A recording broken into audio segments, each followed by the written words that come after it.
和石勉在一起10年，他腻了我。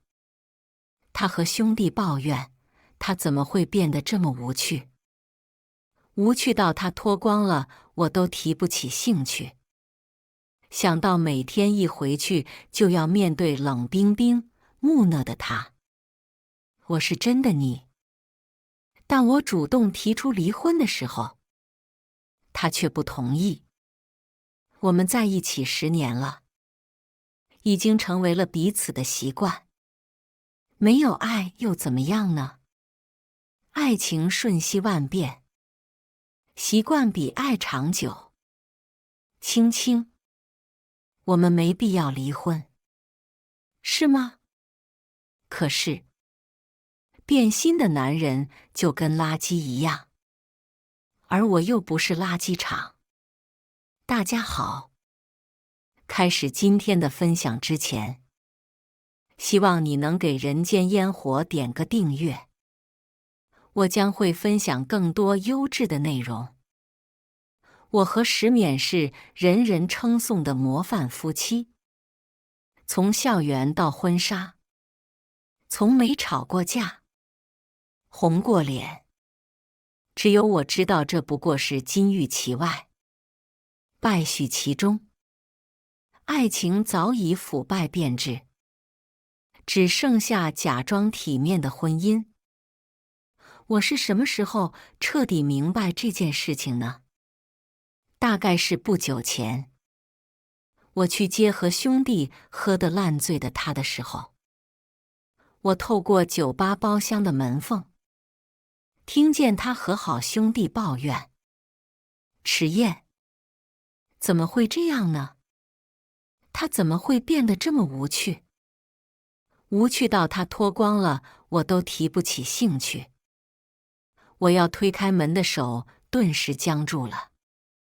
那一刻，有什么东西破碎开来，再也拼不好了。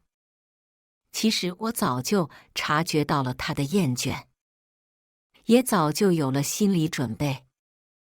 可当我从他口中听见这样的话的时候，我还是心口一阵一阵的疼，像被放在碎玻璃上来回碾压。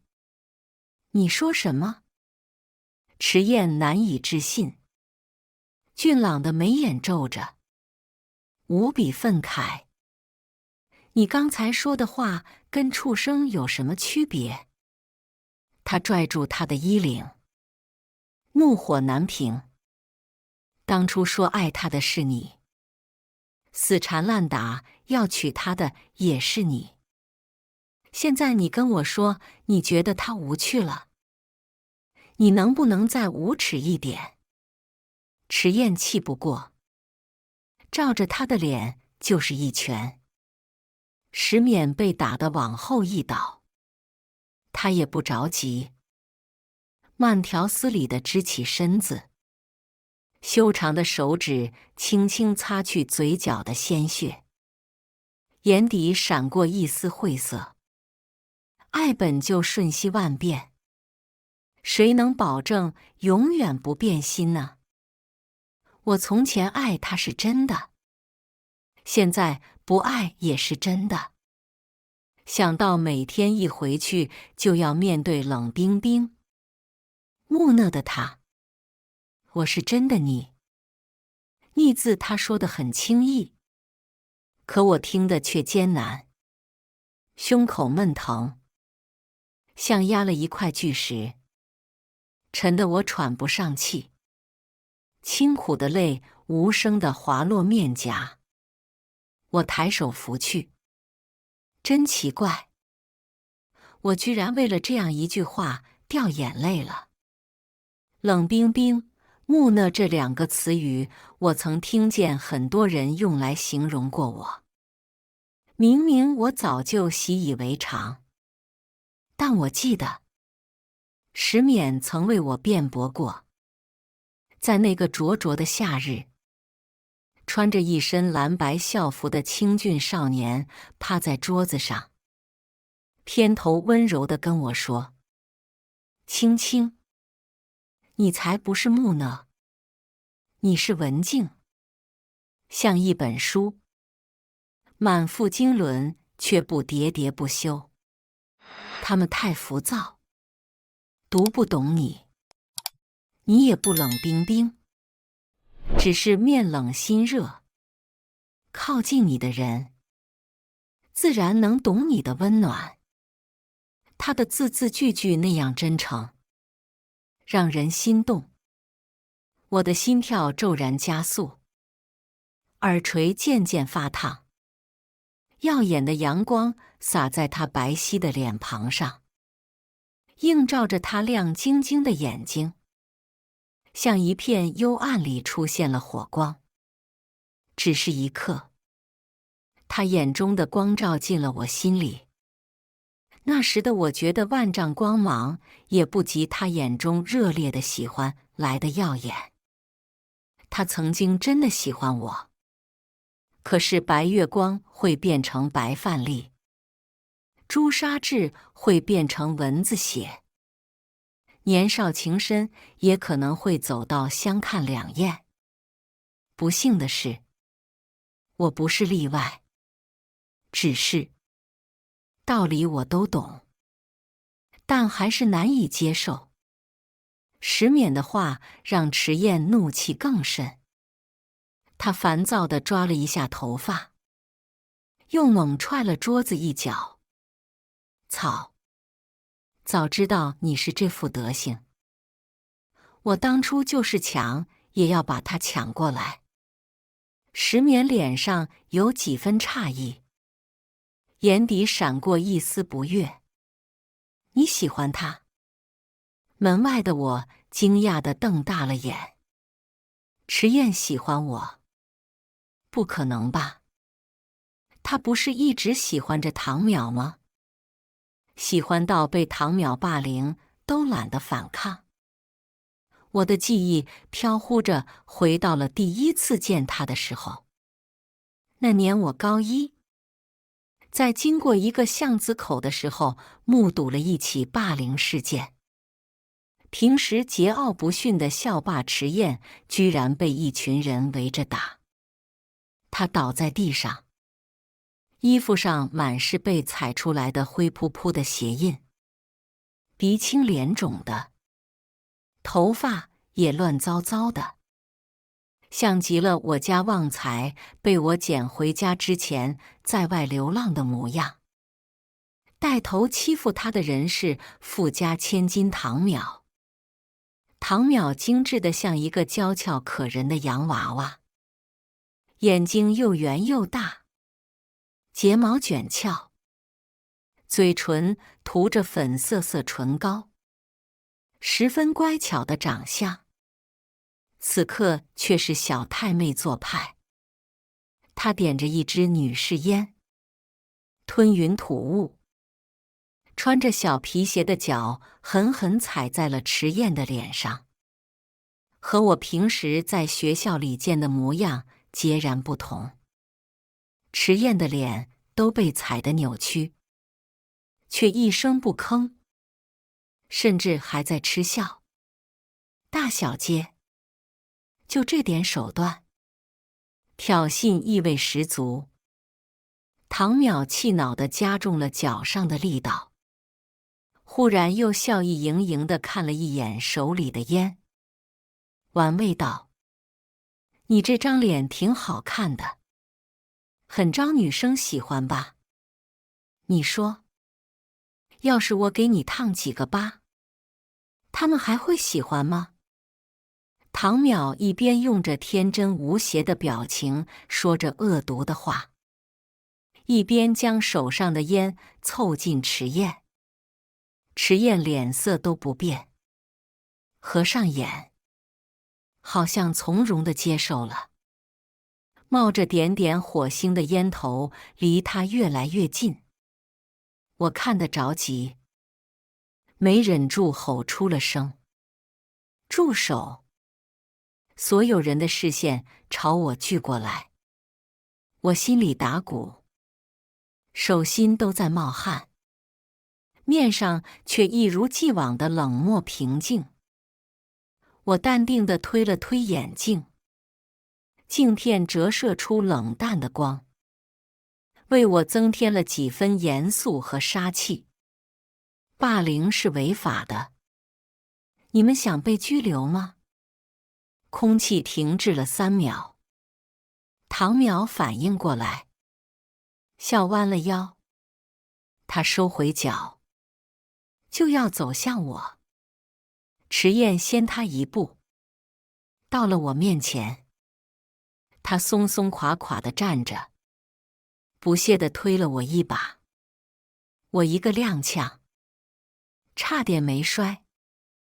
我十分不解，他们欺负你，你不反抗，我帮你，你居然还恩将仇报。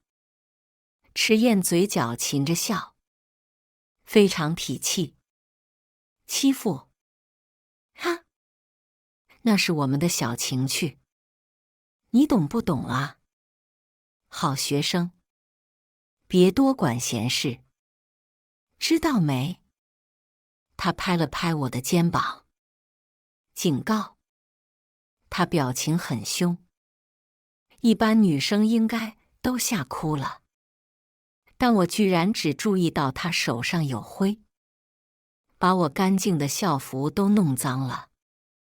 我抬头想表示不满，可看着他高出我一截的身形和他身后的一群人，超长的反射弧终于把信息传到了大脑。我默默把火气咽了下去，拔腿就跑。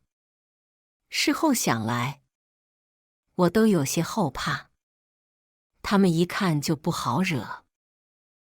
我当时怎么脑子一热就上去了呢？他们不会找我麻烦吧？出乎意料的是，我的生活依旧平静。虽然迟燕是石勉的朋友，我难免会见到他，但他似乎早就把那天的事忘了，又或者是看在石勉的面子上，从没刁难过我，只是时常表情冷冷的，也很正常。迟燕本来也不怎么笑，所以石勉说他喜欢我，我是一点也不信。但下一秒，迟燕却大大方方地承认了。安静的包厢里，男人低沉磁性的声音那样坚定。是又怎样？一如既往的嚣张。石勉沉默了，他抬手扯了扯领口。我知道，这是他不爽的表现。毫无疑问是男人古怪的占有欲作祟。自己腻了，也不许别人惦记。有病。迟燕嘴角翘起，放荡不羁地笑了笑。既然你不喜欢他了，那就放了他，别占着茅坑不拉屎。我还等着呢。说谁是茅坑呢？粗鲁。我胸口顿时憋了口气。迟燕不耐地看了一眼时间，不是说很快就到了吗？怎么还没来？他皱着眉，拨通了电话。嘟嘟嘟嘟嘟。糟了！手机铃声突然响起，我急忙挂断，但还是让迟燕察觉到了响动。他径直走到门口，我下意识逃走，殊不知早就落入他眼中。他追了上来，拉住了我，一拽，我踉跄地落在他怀中。跑什么？他锐利的眼打量着我，目光触及我眼角的泪痕时有些慌乱。你哭了？你是不是听见我们刚才的对话了？我点点头。迟燕抿了抿唇，突然红了脸。那我喜欢你，你也知道了。我又点头。迟燕呼吸微沉，喉结滚了滚，局促起来。要不要考虑考虑我？变心的男人就跟垃圾一样，要及时丢掉，不然放在那里会越来越臭。你别要石冕了，要我吧。他的眼神分外真挚，似暗藏汹涌的湖面，仿佛下一刻，蕴藏的热情就能将我淹没。我情急地甩开他于我而言有些灼热的手。抱歉，我是来接石冕的。我逃避似的越过迟燕，他却又抓住了我的手腕。你就这么喜欢他吗？即使他这么对你？他的眼底晦暗不明，仅剩一点光芒，声线都带着颤抖，陡然拔高。我百思不得其解，这跟喜欢有什么关系？和他又有什么关系？我好像没必要向他解释。我这样想着，却被他眸中的执拗打败了。与情义无关，这是我的责任。我只是在履行妻子的责任。对石冕照看一下。迟燕灰败的眼睛倏地亮了起来，眉眼含笑，如鲜花绽开，光彩夺目。我终于能趁机挣脱开他。我望着包厢里昏睡过去的，像死鱼一样的石冕犯了难。它太重了，我的小身板根本扛不动。迟燕唇角微扬，殷勤地帮我把人拖到了车上。是的，拖。石冕的皮鞋都弄丢了一只。我准备开车离开。迟燕眼疾手快地钻进副驾，系好了安全带。她非常理直气壮地说：“能不能把我送回家？我喝了酒没法开车。”我嘴角抽了抽。你可以找代驾。迟燕不好意思地掏出手机给我看。它没电了。其实还有很多别的方法可以回去。我也懒得拆穿它。无奈叹了口气。好，我送你。迟燕美滋滋地应下，轻柔地说了声谢谢。一路上，他没再说话。我瞥见后视镜中他俊俏的脸，一半置于阴影中，像西方神话中被上帝惩罚的堕落天使，沉郁落寞。他意识到我在看他，冲着镜子展露笑颜。我强装淡定地收回视线。到了他家门口，他磨蹭了一会儿才下车，走了几步，又折返。骨节分明的手指敲了敲我的车窗。我缓缓降下玻璃。他说：“沈念清，如果你和他离婚了，请第一个告诉我。我在等你。”不了。迟燕，我并不喜欢你。我顿了顿，脚踩着油门离开。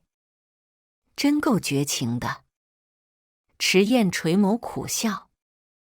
我艰难地把石冕扶到了床上。他睡相很好。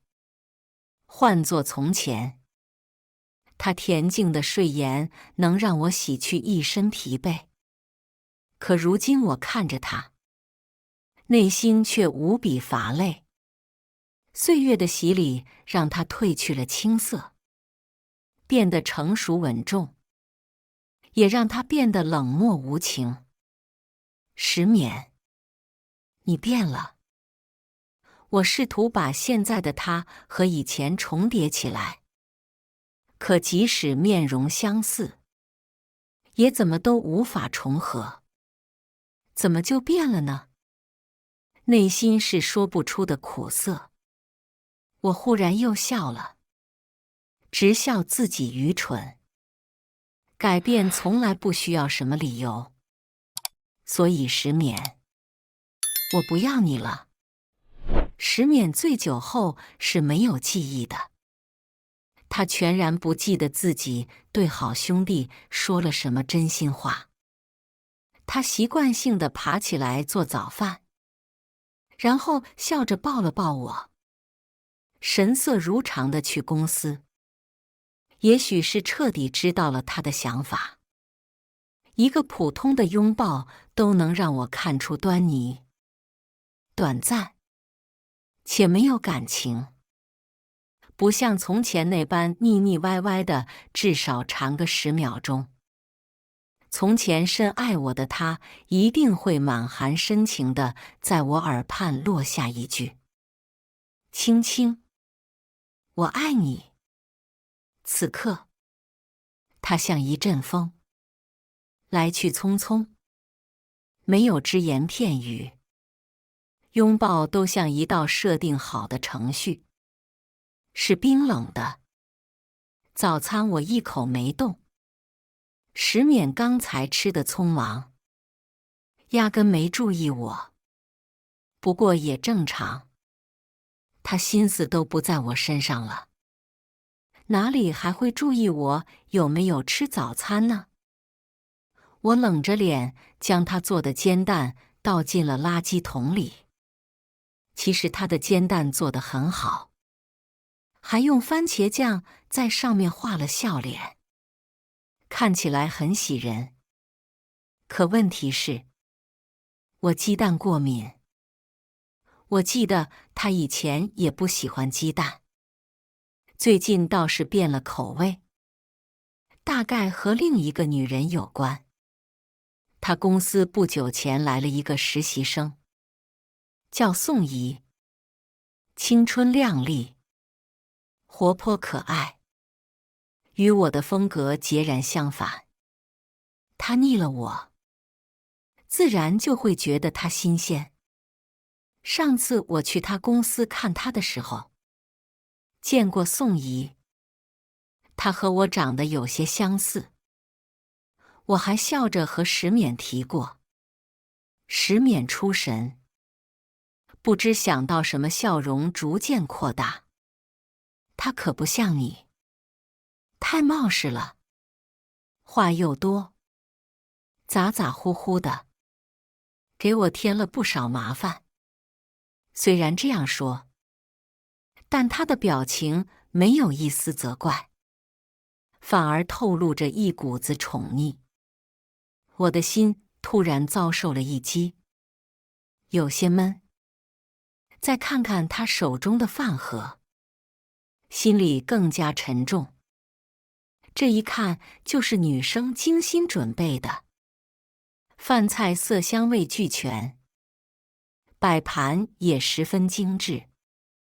一个煎蛋都用番茄酱画了笑脸，让人不禁联想做他的人的用心和娇憨可爱。可能是实在太好看了，石勉即使不喜欢煎蛋，也没舍得把煎蛋扔掉，而是囫囵地塞进口中。石勉什么时候这样委屈过自己？不喜欢的东西，他从来不会放进嘴里，现在却为了别人破了例。办公室门突然被敲响，宋怡浅笑着拿起吃完了的饭盒，他欣慰地感慨了一句：不得了啊，石总今天没挑食，都吃完了。我从他话中得到了讯息，石勉不是第一次吃他准备的饭了，他们早就有了牵绊。他走的时候朝我轻轻勾起唇角，是胜者对败者的嘲讽。我出了办公室的门，他笑着迎上来。沈姐姐，我看石总平时总是忙工作，连吃饭都顾不上，所以才自作主张给他做饭的。我也是为了报答石总平时对我的照顾。宋怡羞涩地红了脸，装作不经意间提起。石总真的很好，我刚来有很多东西都不懂，我还担心他会骂我。可事实上，我拿着同一份策划案找他很多次，他都不生气，总是温声细语地和我讲。他突然中断，慌忙摆了摆手，希望你不要误会，不要因为我而和石总置气。他平时工作已经够累了。他说这话的时候，像极了得意的奸佞小人，一双杏圆眼里写满了心机与刻薄。真是可惜了这么好看的眼睛。我略感惋惜。接着，对了，回去，你要是真的想报答石勉，就学聪明点，别总拿着一份策划案去办公室打扰他。他平时工作已经够累了，他还教了你这么多次，你但凡有点良心，不懂也该装懂了。会写策划案是一个实习生的最低标准，如果连这个你都做不好，我还是建议你换个行业。再者，石勉不骂你，是他的个人修养，你不用太感激，做好你的本职工作就好。与其把时间花在做饭上，不如提升一下自己的专业能力。从一个老板的角度讲，我想他应该更希望你能为他赚钱，而不是做饭。可千万别本末倒置了。还有，你还是叫我沈女士吧，我们并没有那么熟。宋怡的脸色像调色盘一样变来变去，十分难堪。她盯着我的背影，眼底划过一丝怨毒，愤愤地咬牙道：“不是说他不善言辞吗？怎么这么能骂？”而后，我和石勉表达了不满。我希望他把宋怡转到别的部门去，或者让他另谋出路。石勉却沉了脸，和我讲起了道理。青青，别刁难他一个实习生。小姑娘，年轻气盛，喜欢胡思乱想很正常。而且，现在就业压力大，找一份工作不容易。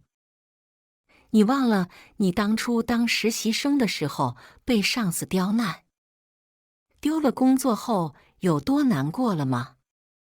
以己及人，你对他宽容一点，好吗？他说的话字字句句无不彰显着他的偏袒。石勉，你扪心自问，你对他的宽容清白吗？他只是用你真不可理喻的无语表情看着我，我没了和他说下去的心思，也不想做无谓的挽回。有很多次，我看见他对着手机屏幕傻笑，像极了街头的大傻子。我将一切收入眼中，不吵不闹。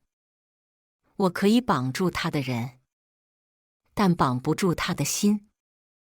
好比一个皮筋，我越是发了疯地拽住他，他反弹的时候，我只会更疼。不如想办法，及时止损。男人一旦精神出轨，肉体出轨是迟早的事，我是这么认为的。更何况，宋怡这个热情似火的小妖精还天天在他跟前晃。事实也确实如此，两人的感情如干柴烈火般烧得越来越旺。他们去酒店开房的时候，遇上了扫黄。警察冲进房间，把两人团团围住。他们的事情到底是不光彩。出于面子，他们俩想含糊过去，但是越是这样，越被怀疑。办案经验丰富的警察同志见他们闪烁其词、欲盖弥彰的样子，就觉得不对劲，就通通带回了派出所。石勉不得已给我打电话，我拖了好久才慢吞吞地到了派出所。在此期间，石勉已经遭受了不少来自周围的异样眼光。他可是天之骄子，什么时候受过这种气？我一踏进他的视野，他就投来冰冷的视线。你怎么现在才来？腔调中带着怒意。毫无疑问，他是把火气撒在了我身上。一旁的女警向他投去鄙夷的眼神。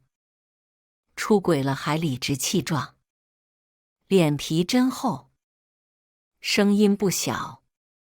石勉当然也听见了，他霎时涨红了脸，话堵在喉咙里说不出来。我解释道：公司有事耽搁了。周围的人看向我的目光顿时充满了怜惜。老公出轨了，还急匆匆地放下工作，替他处理烂事。他们看向石勉的目光更加尖锐。石勉也意识到自己失态，看着我的目光柔和了不少，甚至带着一丝心虚与愧疚。我的视线并没有在他身上停留，而是利落地处理他的事情。还申请总裁呢？啧。一个年轻警察撇撇嘴，嫌弃道：我和石勉经常作为模范夫妻出现在报纸上，但他们的笔墨大多数是侧重于夸石勉，夸他年轻有为、英俊帅气，最重要的是深情。石勉在成年的那一天就迫不及待和我结婚，许下永远不离婚的承诺。无数人调侃他英年早婚，他总是自豪地笑着。有人将他笑着炫耀婚戒的视频剪辑后发到了网上，引起了不小的轰动。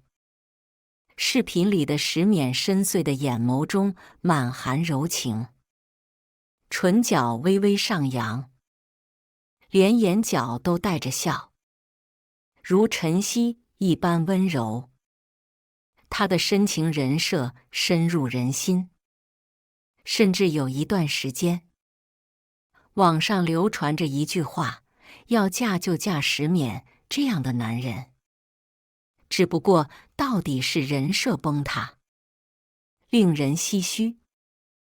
石勉脸色铁青，唇角绷直了，瞪了阴阳他的小警察一眼。另一个圆滑些的警察连忙假意地训斥了小警察几句：别乱巴巴，做好自己的事情。咱们的本职是为人民服务，别浪费自己的时间。这好像也是话里有话。石勉懒得追究，只想快点离开。石勉和宋怡被我解救了。宋姨在派出所的时候一直低着头，一句话也没说，十分安静。应该是害臊了。原来她也是要脸面的。出了派出所，她又恢复了傲气。但是为了在石勉面前维持形象，她特意等回家了后给我私发消息：你别得意，虽然你是他老婆，但是他爱的是我，我也真是可怜你。你就只能抱着石太太的虚名自欺欺人了。没有爱的婚姻是不会幸福的。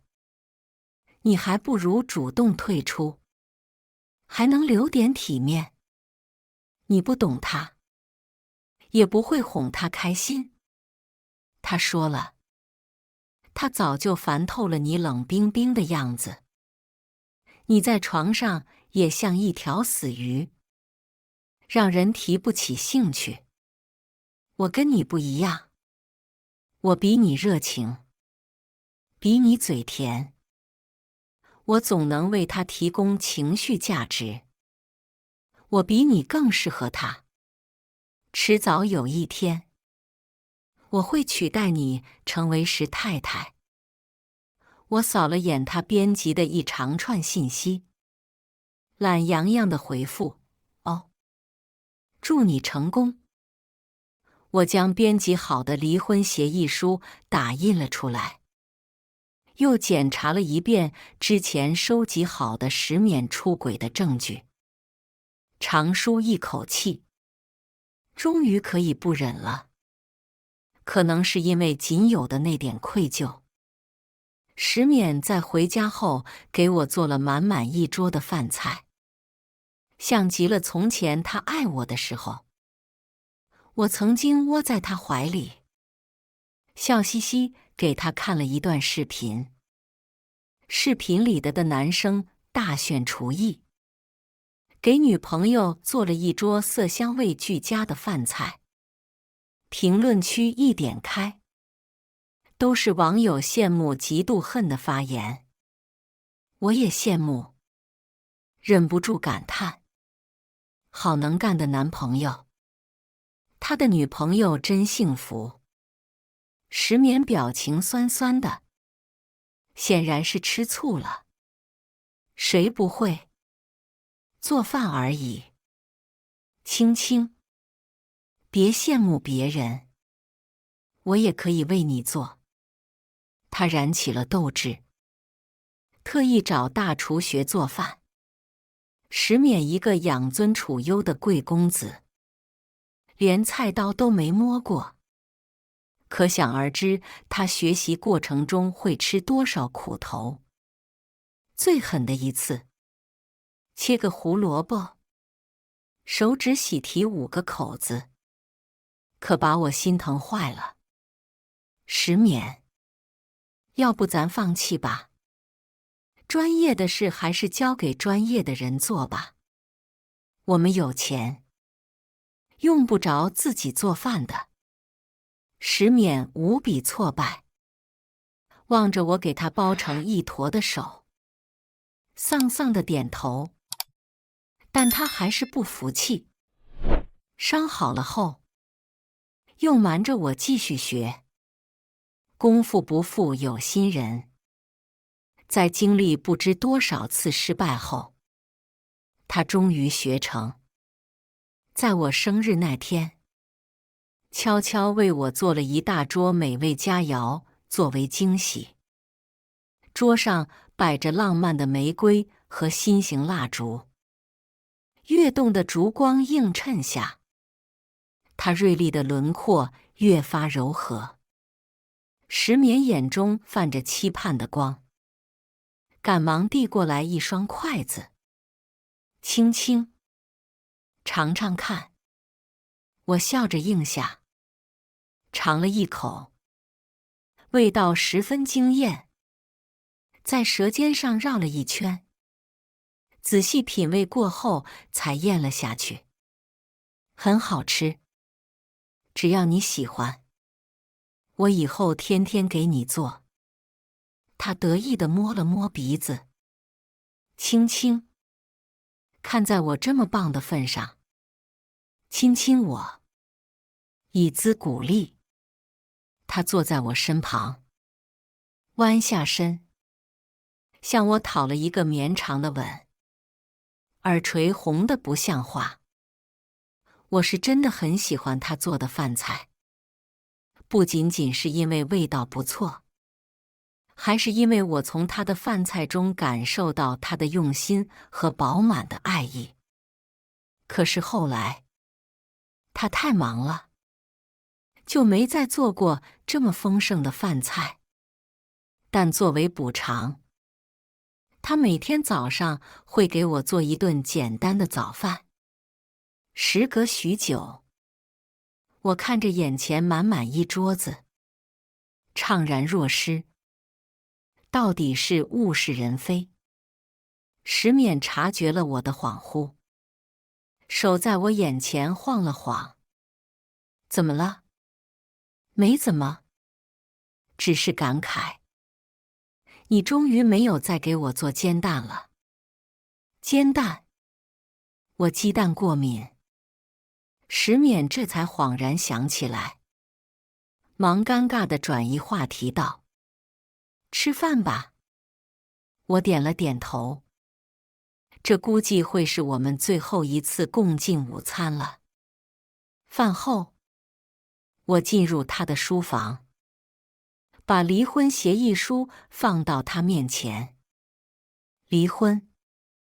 石勉看了一眼，就低下头处理文件。别闹脾气，也不用试探。放心吧，我不会和你离婚的。原来我的坚决在他眼里只是欲擒故纵。我没有试探，我是真的想和你离婚。你知道的，我从来说一不二，也从不开玩笑。石勉这才正眼看我，眉心紧皱，眼底翻涌着造诣。我说过永远不会离婚。我听着发笑。你也说过永远爱我。你做到了吗？他抿唇，沉默了一会儿，又说：“这不一样。人的情感不可控。抱歉，但我说不离婚这个承诺一直作数。可是我不想跟你过了。”他愣住了。为什么？因为宋怡又跟你闹了。我的心脏如坠冰窟，渐渐失温。原来你一直知道他在挑衅我，只是选择了纵容。石勉不答，默认了。真可笑，可笑至极。我自嘲地笑着。石勉躲避开我的目光，手指微微收紧。事到如今，你还不肯放过我吗？我的视线愈发冰冷。轻轻，我承认我变心了，但我从没想过要为了宋怡和你离婚。我们在一起10年了，已经成为了彼此的习惯。没有爱又怎么样呢？爱情瞬息万变，习惯比爱长久。轻轻，我们没必要离婚。我嘲讽地弯唇。可是，你不是腻了我吗？那天你喝醉了酒，我去接你的时候听你亲口说的。石勉一僵，一时间不知该说什么。我摘下了手上的戒指，端详着它。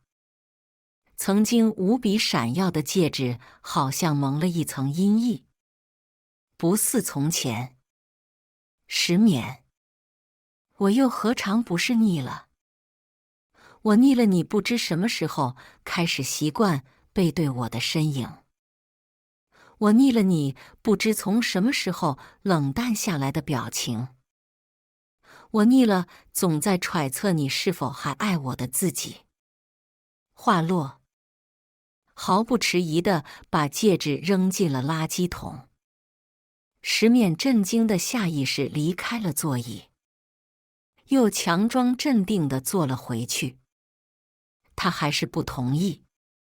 毕竟，按照我国婚姻法，离婚我能分走一半财产，再加上他是过错方，我能拿到财产只会更多。他自然是不乐意的，这不是你能说了算的。石勉，我有你出轨的证据，如果你不肯签字，那我就只能走法律程序了。你确定要我这么做吗？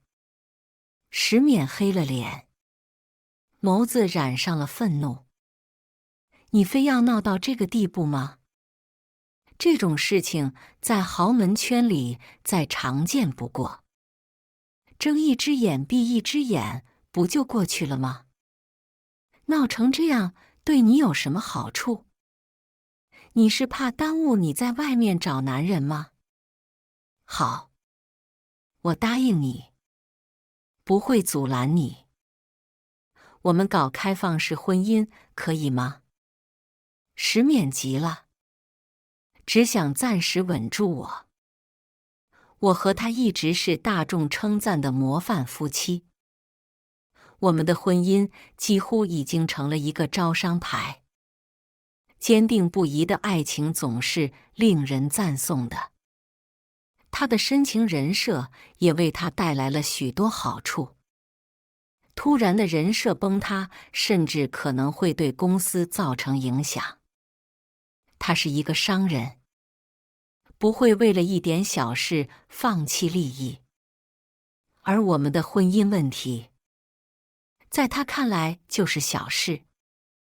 我不愿再看他的嘴脸。别过脸去。签字。石勉怒极反笑，目光中满是嘲弄。沈念清，你是不是忘了？要是想摧毁你的公司，易如反掌。你忍心看着自己一手打拼出来的事业被毁掉吗？他在威胁我。记忆中笑容干净又温柔的少年，终究是掉进了粪坑里，变得污秽不堪，臭气熏天。有什么不忍心的？财产分到了，我想重开公司很难吗？再说了，就算不重开又怎么样？我工作是因为我喜欢吗？我只是想赚钱而已。钱都到手了，我还努力什么？享受余生不行吗？他不信我的话。你何必假装坚强？你要是不喜欢失业的话，当初我提议让你不用出去工作，我养你的时候，你怎么不同意？那是因为我不想把自己的命运完全交付到别人身上。我回答得铿锵有力，但石勉的脑回路清奇，曲解了我的意思。惊讶又失望地说：“原来你不信我，你根本没有多爱我。”我不想回答他，他太过无耻了。石勉还是在我的据理力争和威逼下，不情不愿地签了字。他冷哼了一声，扬起高傲的头。沈念清，你别后悔。放心，我不会后悔。出轨只有0次和无数次，忍让只会换来更大的伤害。我不会让自己陷入那样的窘境，而且我有洁癖，不喜欢垃圾。石勉气得脸色发青。石勉冷着脸和我办理了离婚。冷静期一过，我们就再没关系。10年感情就这样画上句号。我们离婚的消息被他花大笔钱压了下来。当然，这是出于利益考虑。我们离婚的事情不会再有变故。还在冷静期，他就急不可耐地把人领回别墅。我收拾行李的时候，正好和他撞上。他穿着清凉的蕾丝吊带裙撞了我一下，径直坐到一旁的沙发上。看来他已经完全适应了女主人的身份。我说过，我会取代你。看，我不就做到了？宋怡脸上是难掩的得意。恭喜你了。石勉，我就不伺候了。要他这么多财产足够了。财产？什么财产？宋怡十分迷茫。离婚是要分割财产的，你不知道吗？我非常善解人意地为他解惑，超级详细地和他讲了我能分到的财产。他越听脸色越难看，快要气到吐血。你怎么可以要这么多？阿勉，你怎么给他这么多？我真心疼你。他也太狠心了，完全是把你当成了钱袋子。宋怡嘟着嘴，小鸟依人地依偎在石勉怀里，一副为他打抱不平的样子。石勉相当好脾气地搂住他一顿哄，眼睛时不时往我身上瞟，毫不掩饰地嘲讽。小人嘴脸。我一刻也不想停留，麻利地离开了这里。冷静期于我而言有点长了，但我还是熬了过去。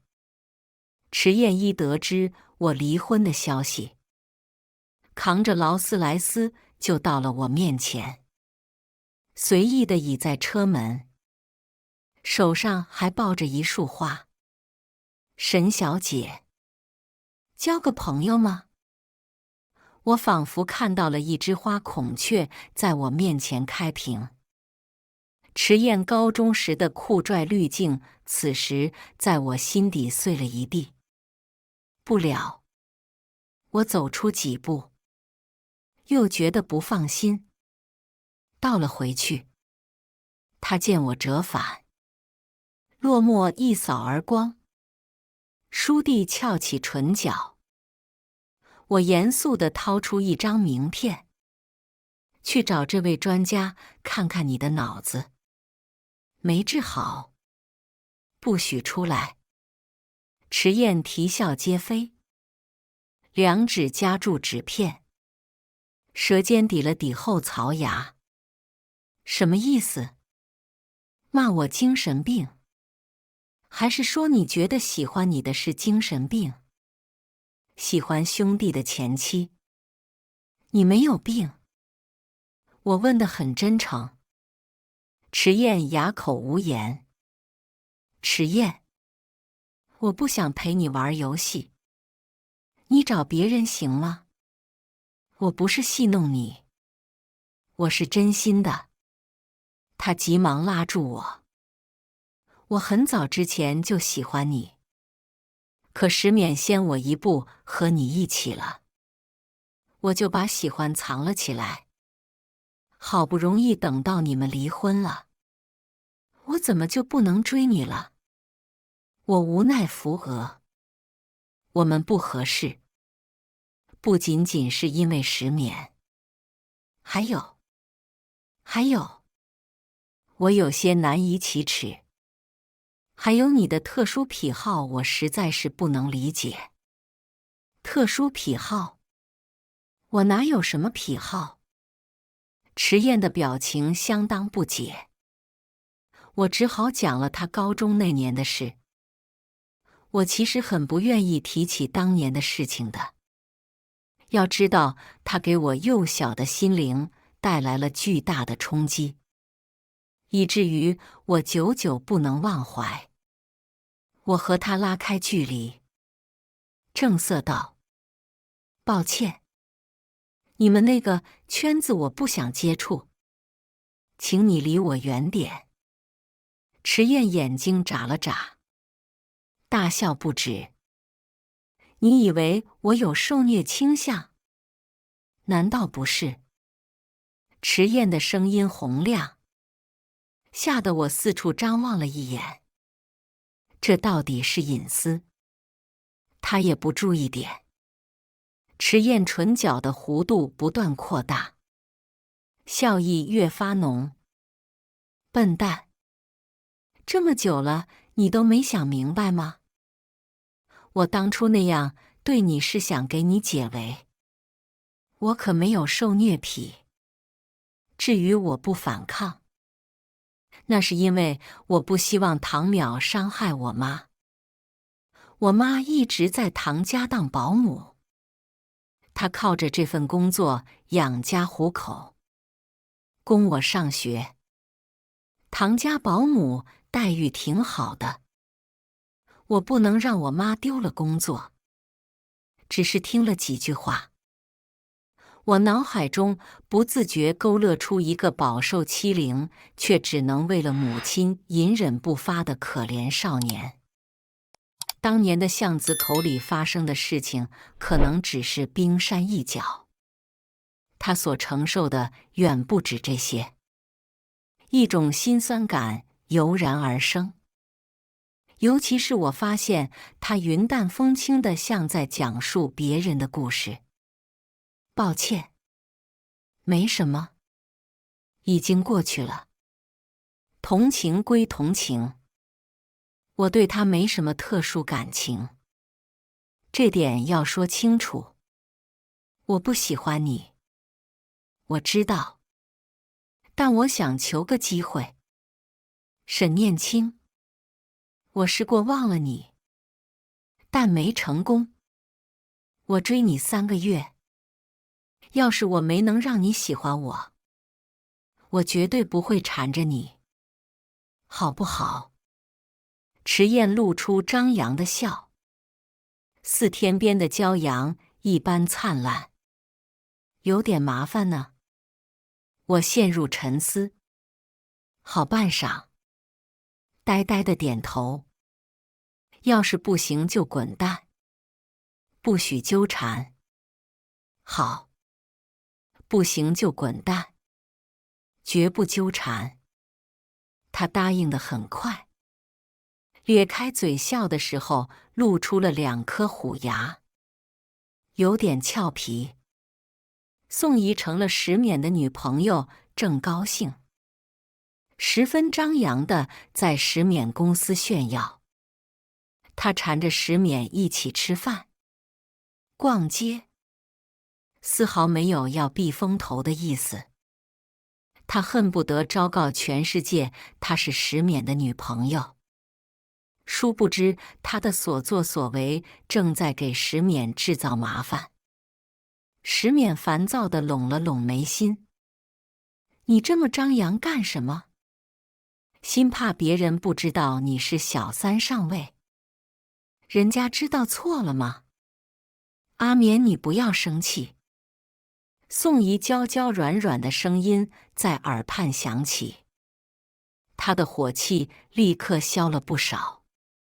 如她所说，宋怡和我不一样，她会撒娇，会哄人，更招人喜欢。石勉是真的对宋怡动了心，对她十分宠溺。为了和她多相处，就答应了让宋怡当自己的秘书，一整天都黏着的那种。两人感情越来越深。某天，宋怡娇俏的一笑，揽着石勉的手往他肚子上放。阿冕，我怀孕了，你要当爸爸了。石冕的脸色却抖得一变，死死抓住他的手腕，像要把他捏碎。你说什么？宋怡又惊又怕，不知道刚才还无比柔情的男人怎么就变了脸。他双眼蓄起泪花，楚楚可怜的模样惹人心疼。阿冕，你抓疼我了，贱人！石冕却毫不顾惜，猛地甩开他的手。宋怡不知所措地哭起来。阿冕，你干什么？石冕什么也没说，让人把他赶走了。男人被绿了，当然会生气。宋怡不知道的是，石冕患了无精症，这也是我和石冕一直没要孩子的原因。现在，宋怡却说怀了孩子，不就是明摆着告诉他，他被绿了吗？他不生气才怪。宋怡是对家公司老总的情人，潜伏在石冕身边，也是受人指使。为了坑石冕一把，石冕阴差阳错把宋怡这个奸细赶了出去。可是也晚了，尽管他没给他看过什么特别重要的资料，他也还是留了把柄。对家老总见宋怡被踢了出去，干脆也不蛰伏了，直接把石冕出轨还差点被当成嫖娼抓走的消息放给了娱记。霎时间，石冕因为负面新闻火上了热搜，甚至影响到了企业形象，公司股市一度都受到了影响。他从英年早婚的深情霸总，一朝成了人人唾弃的出轨渣男。对家趁机抢走了几个大单子，石冕气得发了好大一通脾气。但这还没完，宋怡还在网上开直播，添油加醋地控诉石冕。他捂着肚子，泪如雨下。当初是你说爱我，我才宁肯顶着骂名和你在一起的。可是我没想到你竟然这么绝情，连我肚子里的孩子都要逼着我打掉。石冕，你怎么这么快就变心了？明明你以前对我很好的。我从小没有父亲，没有感受过家庭的美好。你是我遇见的世界上对我最好的男人。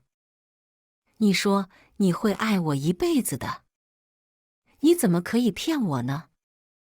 我知道当小三不对，可我是爱你才相信你的，你却始乱终弃。我不活了。说完，拿刀子划破了手腕。她本就生得娇媚，惹人怜爱，再加上此刻屏幕中的一抹刺眼的猩红，整场表演迎来了高潮。如果不是知道她在演戏，我都差点被她带偏。何况是本来就容易被煽动的网友。其实宋怡哥的那点深度根本不会造成多大伤害，但网友的情绪已经被调动起来。